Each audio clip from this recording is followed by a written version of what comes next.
Welcome back to the workshop, everybody. So glad you could be with me today. We have a special guest in the workshop today.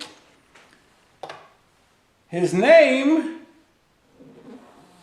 is Mr. Rub. Mr. Rub is the workshop cat. And may not be as good as a shop dog, but he's a shop cat. So I wanted to speak with you a little bit today about what tools are going to go with me over to the workshop and which ones are going to stay here. So for right now, I'm trying to decide how many saws I need. And one of the things that always irks me is people who say they're going out. You like that plane? One of the people who go out and they say, I'm going to go practice cutting dovetails. All I have to say about practicing cutting dovetails is don't do it. Rather, take a scrap piece of wood once every night and draw some lines on it. 1/8 inch, 3/16, 3/8, 1/2 inch, 1/4 inch apart, I don't care. And then practice with your saws cutting to the line. Now, Old Faithful here, she's filed crosscut at 9 points. So, on a rip cut,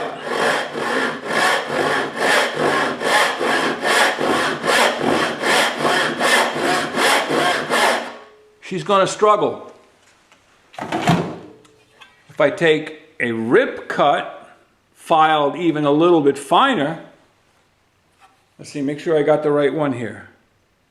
This is the rip cut. If I take a rip cut,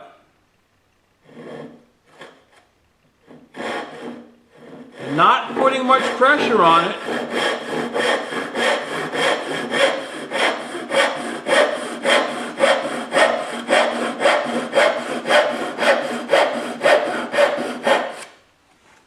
it cuts pretty fast. I take a cross cut,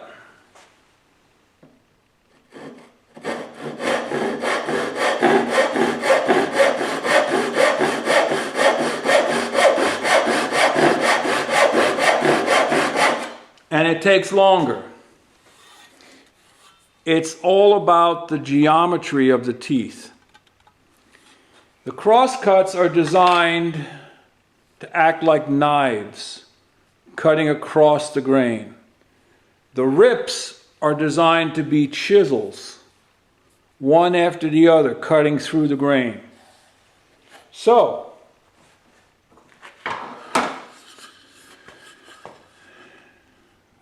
instead of practicing cutting dovetails, you make yourself a bunch of lines. And then you practice cutting to the left side of the line, then practice cutting to the right side of the line, and practice cutting, splitting the line. And if you're doing rip cuts, use a rip saw. If you're doing cross cuts, use a crosscut saw. But you can see the rip saw here did a much better job than either of my crosscut saws.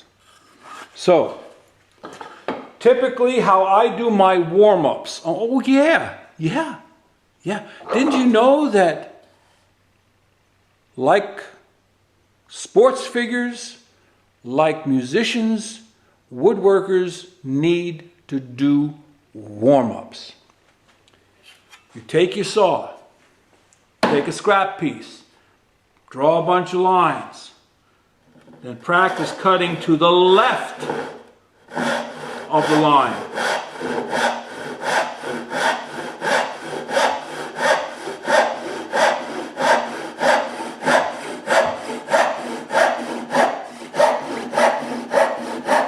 Okay? Then practice cutting to the right of the line.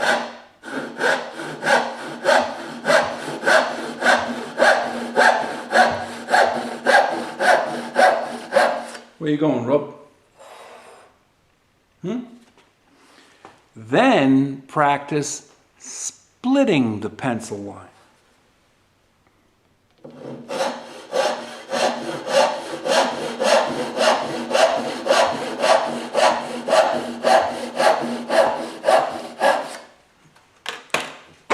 Okay, so here's what you got. We practiced to the left of the line, to the right of the line, splitting the line. When you do 1,000 cuts and they begin to come out to where you're just slightly to the left, slightly to the right, or right down the middle, now all you need to do is lay out your dovetails and cut them. There's no practicing cutting dovetails. I'm sorry, I don't practice cutting dovetails. You either do it or you don't. As far as laying them out, yeah, you can practice that. You can practice the geometry, the spacing and all that stuff. Yeah, practice that so you get to see what you like and what you don't like. But in all honesty, if you're cutting, let's say you're cutting tails first, you would just come in. I don't have a gauge right here, so I'm going to do it by eye. But you would come in and you draw yourself lines across the board that are square, and then you would start your cut, and then you would just angle it in, and then you go to the next one, and you angle it in. Okay? There's no practicing those. Those can be done by a blind man. If you're doing pins first, you will want vertical lines, but no diagonals. And you would come in and you're sawing to the vertical line.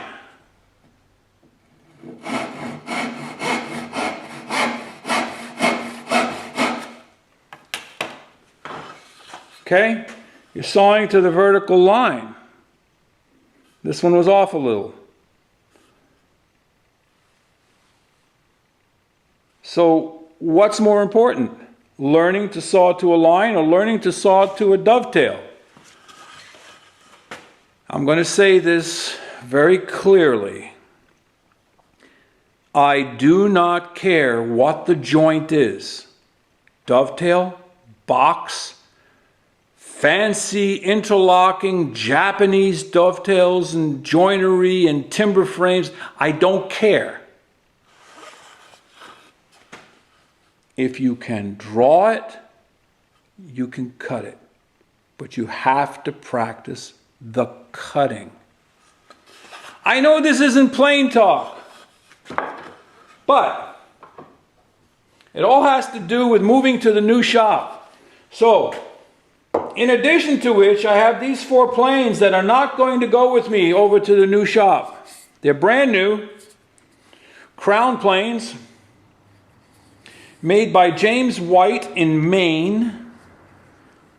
The Crown Plane Company was founded by Leon Robbins of Maine, and Leon was sort of a pre-James Krenov plane maker.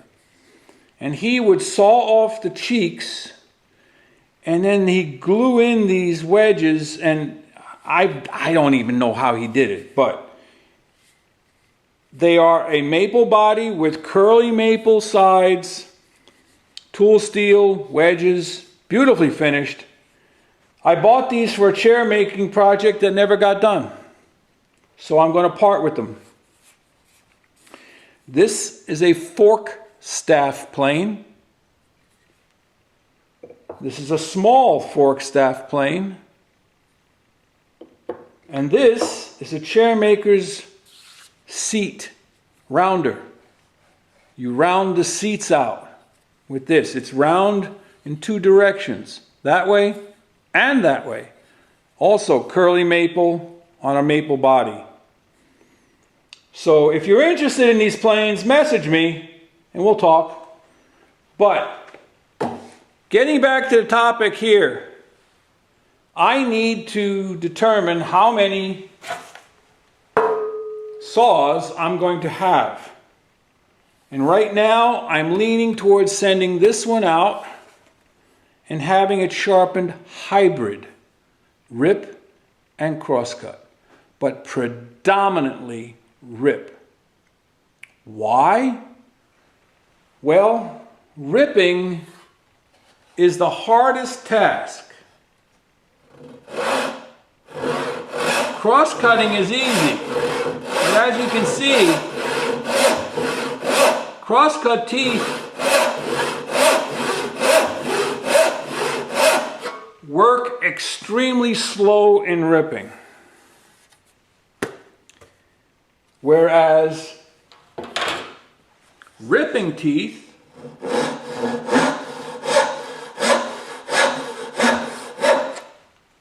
work extremely fast in ripping,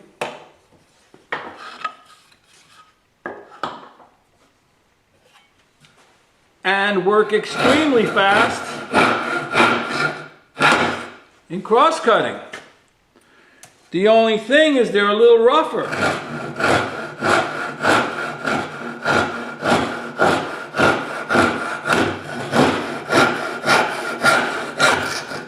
Okay?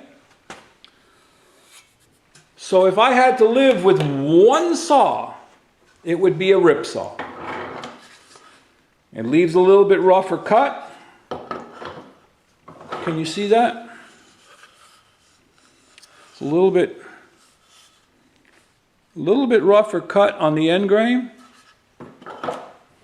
compared to